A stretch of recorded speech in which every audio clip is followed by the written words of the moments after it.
ಒಂದು ಏನು ಬರೋ 22ನೇ ತಾರೀಕು ಮರ್ಯಾದಾ ಪುರುಷೋತ್ತಮ ಭಗವಾನ್ ರಾಮ ಅವರ ಪ್ರಾಣ ಪ್ರತಿಷ್ಠಾಪನೆ ಏನೋ ಆಗೋದದ. ಅದರ ನಿಮಿತ್ತವಾಗಿ ಬೆಳಗಾವಿ ಹೊಸೂರು ಬಸವನಗಲ್ಲಿಯಲ್ಲಿ ರಾಮನ ಬಾಲ್ಯದಿಂದ ರಾಮನ ಕಲಿಯೋ ದಿನಗಳು, ಆಮೇಲೆ ರಾಮನ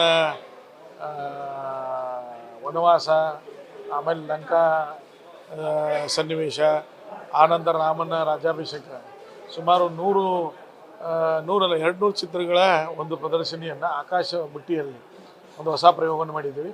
ಅದು ಸಂಜೆ 7ರಿಂದ ರಾತ್ರಿ 11 ತನಕ ಅದನ್ನು ನೋಡೋಕ್ಕೆ ಅದರಲ್ಲಿ LED ಲೈಟ್ಗಳನ್ನು ನಾವು ಇದು ಮಾಡಿದ್ವಿ. ಅದು ಇವತ್ತಿಂದ ನಾವು ಪ್ರಾರಂಭ ಮಾಡಿದ್ದೀವಿ.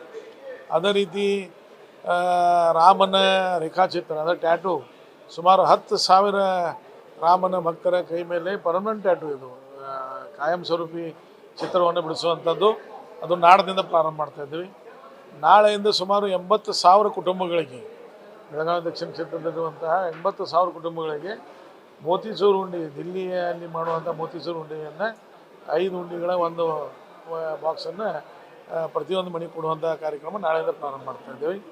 ಅದೇ ರೀತಿ ನಮ್ಮ ಭಾಗದಲ್ಲಿ ನಗರ ಸೇವಕರು ಭಗವಧ್ವಜ, ಅದರಲ್ಲಿ ರಾಮನ ಚಿತ್ರ, ಲಕ್ಷ್ಮಣನ ಚಿತ್ರ, ಹನುಮನ ಚಿತ್ರ, ಅದಕ್ಕೆ ರಾಮಾಯಣ ಸಂಬಂಧಪಟ್ಟ ಚಿತ್ರಗಳ ಧ್ವಜಗಳನ್ನು ವಿತರಣೆ ಮಾಡುವಂಥದ್ದು, ಓಣಿಗಳಲ್ಲಿ ಲೈಟಿಂಗ್ ಮಾಡುವಂಥದ್ದು. ಒಟ್ಟಾರೆಯಾಗಿ ಬೆಳಗಾವಿ ದಕ್ಷಿಣ ಕ್ಷೇತ್ರದಲ್ಲಿ ನಾಳೆಯಿಂದ ದೀಪಾವಳಿಯ ಏನು ಒಂದು ಚಿತ್ರ ಇರುತ್ತೆ, ಅದು ಮತ್ತೊಮ್ಮೆ ದೀಪಾವಳಿಯನ್ನು ಆಚರಣೆ ಮಾಡುವಂಥ ಉತ್ಸಾಹ ಇಡೀ ಜನರಲ್ಲಿ ಇದೆ. ಸಾಕಷ್ಟು ಜನ ವಿರೋಧ ಮಾಡ್ತಾ ಇಲ್ಲ, ಬೇರೆ ಎನ್ಗೆ ಜನ ವಿರೋಧ ಮಾಡ್ತಾ ಇದ್ದಾರೆ. ಅವರು ಎಷ್ಟು ವಿರೋಧ ಮಾಡ್ತಾರೆ ಅಷ್ಟು ನಾಶ ಆಗಿ ಹೋಗ್ತಾರೆ.